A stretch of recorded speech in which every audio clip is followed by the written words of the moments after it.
अस्सलाम वालेकुम बहनों ते भिराओ, क्या हाल है? ठीक हो? हाँ, ये थोड़ा अपना यूट्यूबर मलिक इलियास नियाजी थोड़ा बोलिए हेडफोन ला के ना इलियास नियाजी थोड़ा कोई गल्लां करना चाहता है, इसकी गल्लां लिहाजा तवज्जो नाल सुनो।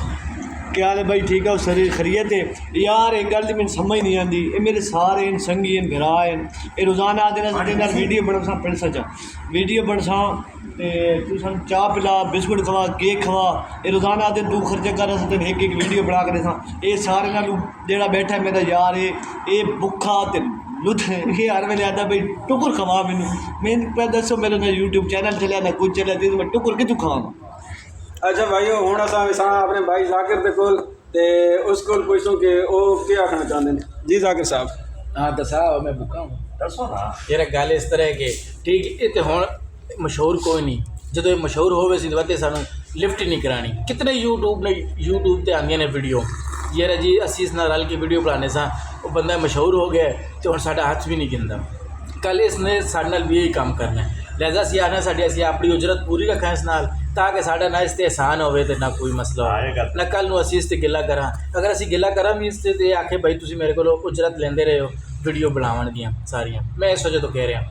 ठीक है। हुण जिवें मैनूं आखे रहा तू नाल चाह मैं चलो चाह मैं मंगवा ली वीडियो इसकी बनती भी चाह मैं मंगवाई तो मैं कह रहा तू नाल केक मंगवा के दो कोई फर्क पैंदा सी पिया?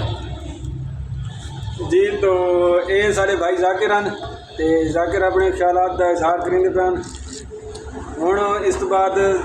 सारे दूजे भाई खादिम हुसैन इन्हें को पूछना देखा ये क्या आखना चाहते हैं। जाकिर तो वैसे आखन का कि साहब ठीक ही आई कि बाद च ना गल्लां तू रोले हो गए जितने भी वड्डे यूट्यूबर इन सारे तकरीबन रोले चलते पे ते देखा हुण खादिम को पूछना खादिम क्या है? जी खादिम। अस्सलाम वालेकुम भाई, क्या हाल है? ठीक ठाक। जाकिर बिल्कुल सही कह रहा सी ये सन ना चाह पिलांदा है रोज़ाना सन रोले करींदा है ते उस बाद रोज़ाना इसनूं आखना पौंदा है ते हुण यकीन आख्या बैठी सन केक खवा केक ही नहीं खवांदा पिया जाकिर चाह पिलाइए रोला ये पैंदा मेहरबानी करो इसनूं आखो असां रोज़ाना वीडियो बना के दीने उसदे मौजूद भी ये सन काश नहीं खवांदा तो काश खासूं तो उभरसूं हैं ना तो कोई सन पता लग सी भाई के असां आते पे तो मेहरबानी करो कोई इसनूं आखो ठीक है अल्लाह खैर करे जी अल्लाह को तौफीक दे सी नाले कमेंट करके सारे भाई दसो कि असा कोई गलत गल कर रहे हैं इस नाल ये गल लाजमी दसो मेहरबानी हो सी तुहाडी ते इसनूं खुदा तौफीक देवे इदी को घंटी शंटी हलाई रखी करो सा तो कोई चाह पिलाए थी सामने। अच्छा तो ये भाई खादिम साहब खादिम ये गल ठीक करते पे सारे दिहाड़ असां ड्यूटी करीने ड्यूटी तो बाद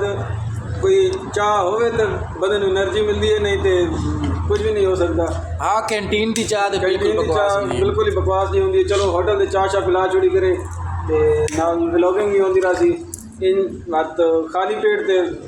वो चूहे ही होंदे होर तो कोई शय नहीं होंदी ते लिहाजा दोबारा अस अपने यूट्यूबर इलियास को इलियास के फरमाना चाहते हैं कि हुण केक मंगवा रहे हैं या नहीं? यार मेरी गल सुनो ना तुम सारे कहते हो जी मैं मशहूर थी सा तो मैं तुहाडे कोल हथ गढ़ना छोड़ कुछ करना छोड़ सा पहली गल तो हालां मैं हुण यूट्यूब से आया हालां कोई मैं 6-7 वीडियो लाई ना कोई मेरे व्यूज़ है ना कोई लाइक है तुसा कहते हो जी चाह पिला तो बिस्किट पिला जेब जो मेरी खाली है मैंने अपना टुकुर के पैसे खोले उन्होंने मेरे को तो मैं तुहानू कितों पिलाई करा तुहानू शर्म आने संगी दोस्त जेड़े होने भाई नाल खलोने नाल बहाने वीडियो बनवाने नाल साथ देने तो वध बंदा का टुरदा है। ठीक है भाई, अल्लाह हाफ़िज़।